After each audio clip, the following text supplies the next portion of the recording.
June, July ও August ৩ মাস টানা বন্ধ থাকার পর আজ থেকে সুন্দরবন পর্যটক ও জেলেদের জন্য উন্মুক্ত হয়েছে।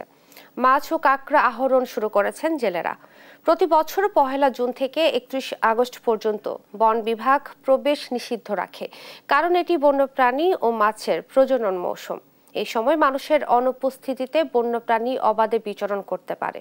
সুন্দরবন সংলগ্ন রিসোর্ট ও ট্যুর গাইডরা এই ৩ মাস বেকার ছিলেন।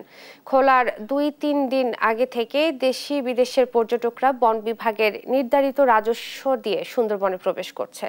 বন বিভাগের কর্মকর্তারা জানিয়েছেন, প্রকৃতিকে বিশ্রাম দেওয়ার এই উদ্যোগ বনের ভারসাম্য রক্ষায় গুরুত্বপূর্ণ।